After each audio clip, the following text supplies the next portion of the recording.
In this quick tip video, I'm going to run through some of the features of the Steps Manager in Cadasio.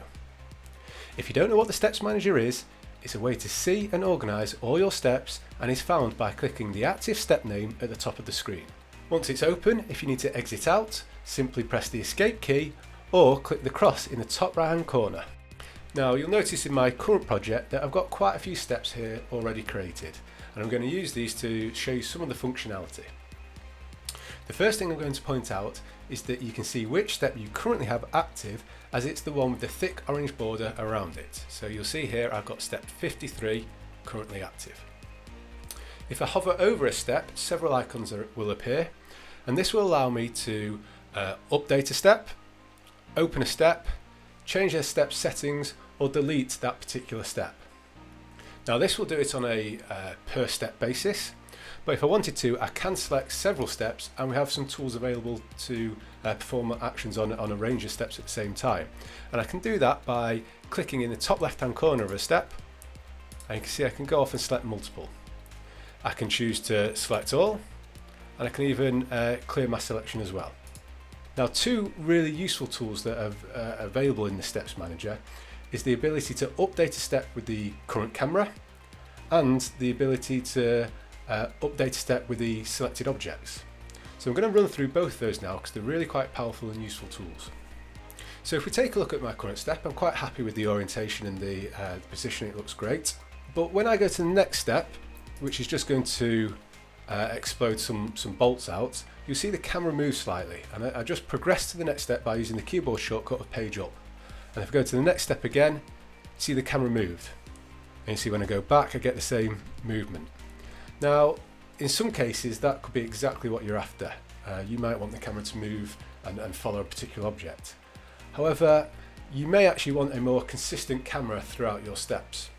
So to achieve that, if I ensure I'm on the step with the camera in the correct position, I can use the Steps Manager to update the steps with just the camera. So I'm on step 53 and I like its camera. I'm going to choose step 52 and 51, which were the two steps I went after where we saw the camera move. With those selected, I can go up to the toolbar at the top, and you'll see I've got update with current camera view. And if I choose that, it'll take my current camera that I was in my case in step 53, and you'll see it goes off and updates the two steps that I had selected. Now if I come out of the Steps Manager, now I'm on step 53, I'm going to press page up to go to the next step, and then page up again, and you see now we've got a nice consistent camera orientation between the three steps, like so.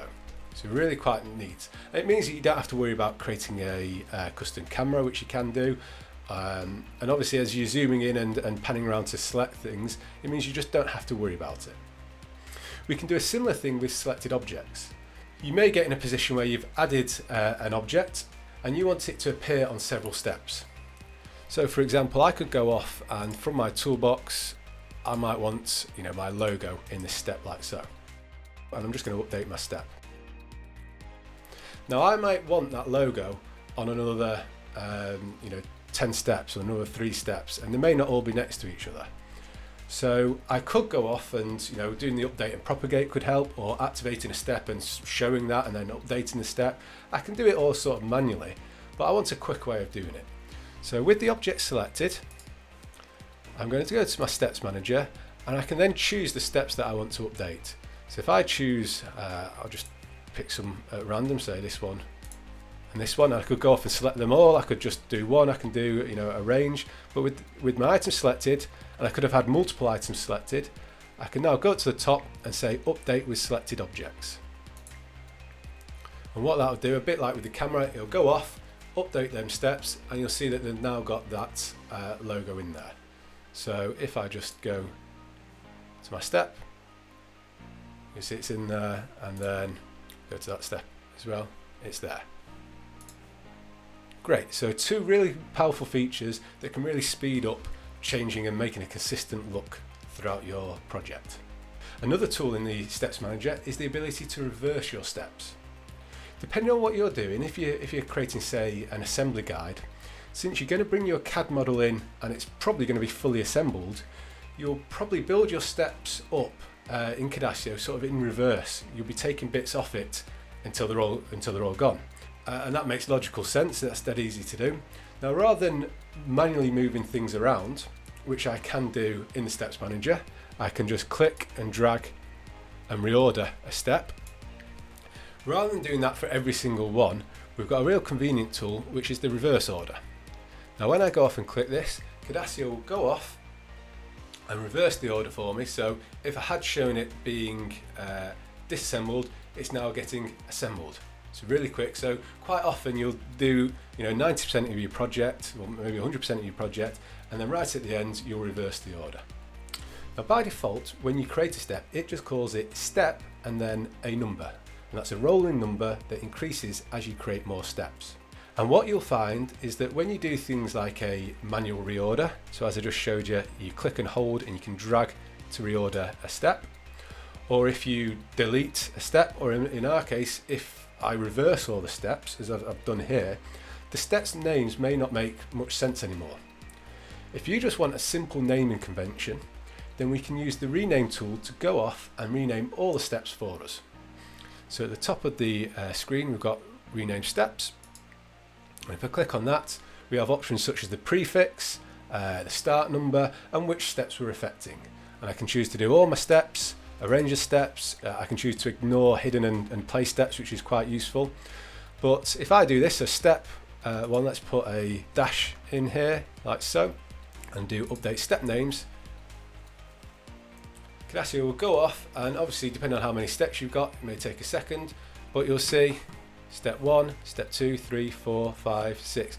Now, the reason you may want to, you may notice I've still got step 59 and 60. The reason that's occurred is when I did the rename, I chose to ignore place steps.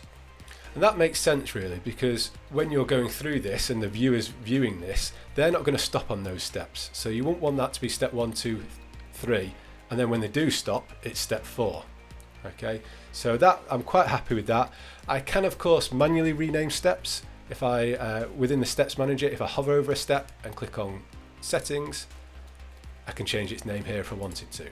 But the rename functionality at the top is a real quick way of just getting all your steps and giving them a simple naming structure. Finally, a few tips regarding your steps images. When you create a step, there's an image taken of how it looks at that moment in time. And that's what you're seeing here in all these thumbnails. If you start doing operations like an update and propagate, then these images may become out of date.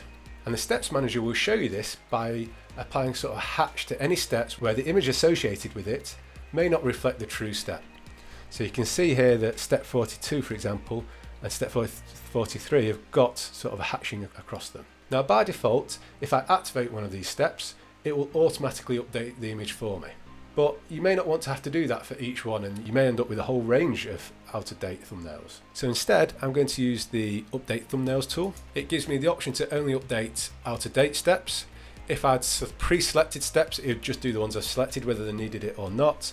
And I can untick that and it'll just go off and do them all if I really wanted to. But if I only update out-of-date steps, it will pick the ones that it's marked as out-of-date, and you'll see them activating and updating. Now, depending on how many you choose, this could take a minute or so, and it goes off and saves them. And you'll now see in our Steps Manager, we don't have any of these hatched thumbnails, so we know that all our images are up to date. Then the final thing you may want to do from the Steps Manager is actually download these images. And I can do that with the Publish Image tool. If I pre-select a few steps, so I want this one and say this one, I can go to the Publish Image, and this will come up with the same options that are available in the standard Publish Images, which is found on your Tools tab on the left. But because I've pre-selected, rather than me having to pick a step or choose a range, it's just doing the ones I've got selected. When I then click Save Images, it will go off and download a zip file with those images in. I can then use them in my traditional documentation or on the website or whatever. Great, well hopefully this video has been useful and you've learned a few things about the Steps Manager. Don't forget to follow us on social media, and don't hesitate to get in touch if you've got any questions.